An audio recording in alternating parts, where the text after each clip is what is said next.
In continuation of the last video on mechanism of organic reactions of BSc Part 1 Organic Chemistry, we continue in this video with the topic transition state and intermediates.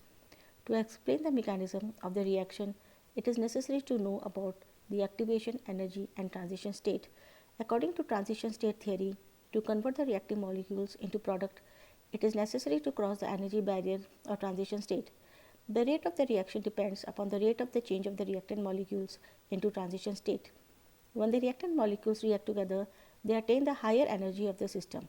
This state is highly unstable and is known as transition state, and after that the energy decreases and the product is formed. So the transition state is at the highest peak in energy level diagram. So if we see, then the A reacts with the molecule BC and then a transition state is formed in which the bond between A and B is in the process of making and the bond between B and C is in the process of breaking, and then the transition state gives rise to A, B and C, the product. Transition state of abstraction of hydrogen atom from methane by halogen atom is shown as follows by the halogen free radical. So we see that here is the methane reacts with the halogen free radical and a transition state is formed in which the bond between C and H is in the process of breaking and the bond between H and X is in the process of making, and then the bond between C and H undergoes homolytic fission and the methyl radical and HX is produced. Transition state is also known as activated complex. So if we see the energy profile diagram, then we see on the x-axis we take progressive reaction and the y-axis we take potential energy. The reactant are at the higher energy than the product in the potential energy diagram.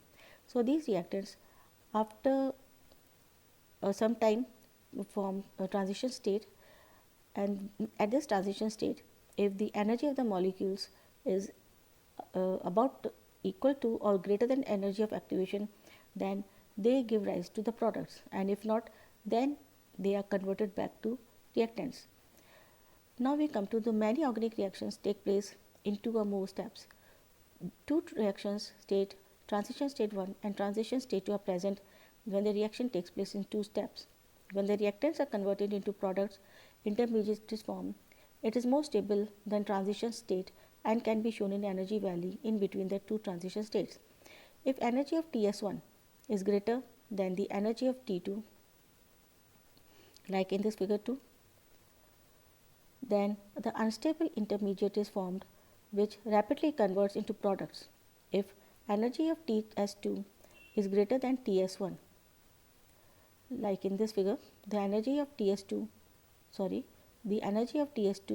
is greater than the energy of Ts1, then the stable intermediate is formed.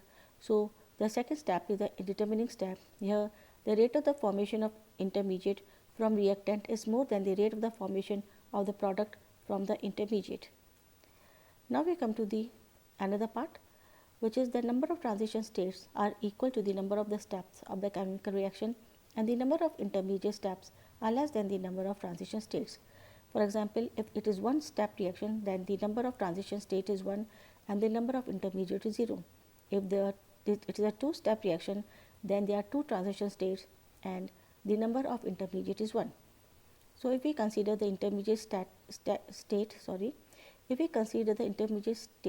it is seen that in any two step reaction there will be two transition states separated by a deep depression in energy profile. That is, there are two transition states separated by a deep valley which houses the transition intermediate. At this state, the system has minimum energy and that of any of the two transition states and has definite geometry. It is called the intermediate, as we have seen before. Now we come to the difference between transition state and intermediate. If we consider about energy, then the transition state is at the state of highest energy, whereas the intermediate is between the two highest energy states and is lower energy than both the high energy Ts1 and Ts2 states. If we consider the isolation, then the transition state cannot be isolated, but intermediates can be isolated in some cases. In transition state appears in one step or more than one step process, but the intermediate generally appears in minimum two step or more than two step processes. If we consider the transition state, then it is the state at which some of the reactant bonds are being broken and some new bonds in the product are in the process of formation. But if we consider about intermediate, in this at this state, all the bonds that are about to be broken in the transition states are completely broken.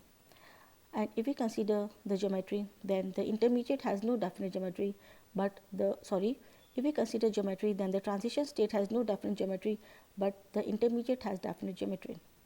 If we consider the energy factor, it is most important factor affecting a reaction rate. It depends on temperature, energy of activation, and the energy of a reaction.